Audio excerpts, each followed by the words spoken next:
Ang bilis talaga ng panahon, no? Parang kailan lang 3 taon na pala ako nagtatrabaho dito sa bansang sinilangan ng Saudi Arabia. Kaya naman for today's video, tara!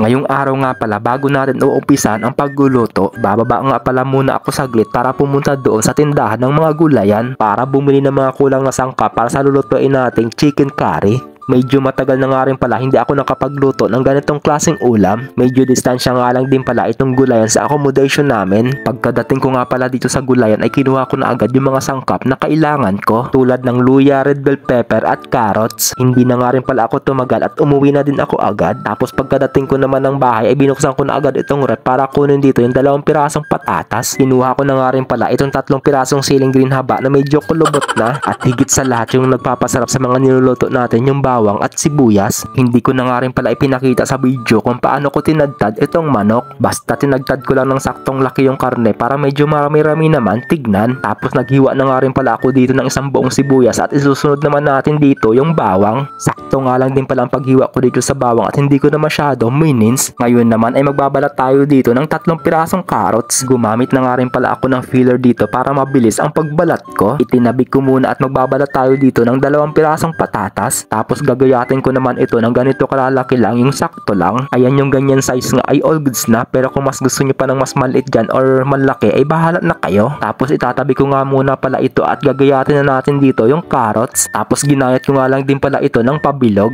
Pagkatapos ko nga pala mahiwa yung carrots at isusunod naman natin dito yung green bell pepper. Bale, tinanggal ko nga lang din pala yung buto dahil hindi naman siya nasasama sa pagluto. Pagkatapos ko nga maihanda yung mga ibang sangkap ay pwede na tayo dito magsalang ng kawali para makapagsimula na. Naglagay na nga rin pala ako dito ng mantika para makapag-isa na tayo dito ng sibuyas. Isinunod ko na nga rin pala itong luya at inihuli ko na yung bawang. Tapos imekos-mekos nga lang din pala natin ito hanggang sa lumabas yung aroma. Kung hindi nga pala ganito ang way nyo sa pagluluto ng chicken curry, manood na lang kayo. Pagkatapos ko nga pala gisahin yung powder sa mga ricados natin, ay isusunod naman natin dito yung karne ng manok. Minekos-mekos ko nga lang din pala at naglagay na ako dito ng black pepper powder. Nilagyan ko nga rin pala ito ulit ng kunting mantika para hindi masyadong masunog yung ilalim. Tapos hahayaan ko nga lang din pala ito na nakasalang hanggang sa lumambot talaga yung karne ng manok. Pagkalipas nga ng mga ilang minuto ay binuksan ko na rin ito. Dahil malambot na yung manok natin ay pwede na natin ilagay dito yung mga gulay tulad ng carrots at patatas. Isasabay ko na rin dito yung green bell pepper. Para may sipa ay naglagay nga rin pala ako dito ng siling pangsigang at siling labuyo. Gumamit nga pala ako dito ng isang latang gata dahil wala namang nabibiling kinayod na nyug dito. Tapos tinimplang ko na nga rin pala ito ng mga pampalasa. Kapag kulang ay pwede tayo magdagdag dito. At pagkalipas nga ng mga ilang minuto ay luto na yung chicken curry natin. Kaya naman kapag gutom ka na ay magsandok na tayo dito ng bahon na kanin. Grabe, kulay pa lang ng chicken curry ay talagang matatakam ka na. So ayun mga guys, kung hindi pa nga pala kayo kumakain, tara samahan nyo akong i-first bite ito para sa unang subo. Unang subo ko nga ay talagang lasang-lasa na chicken curry dahil hindi naman adobo yung niluto natin. Charot lang. Sarsa pa nga lang ay talagang pwede ng pang-ulam. Tiyak ako ay talagang mapaparami na naman ang kain mo kapag ganito kasarap ang ulam. So ayun guys, kung nagustuhan nyo nga rin pala itong niluto natin ay pwede kayo mag-like, share, comment para alam ko kung saang lupalop na nakakarating yung video natin. So ayun guys, hanggang dito na nga lang din pala ang mini vlog natin. Hanggang sa muli, thank you for watching. God bless po sa inyong lahat at mag-iingat palagi. Bye bye!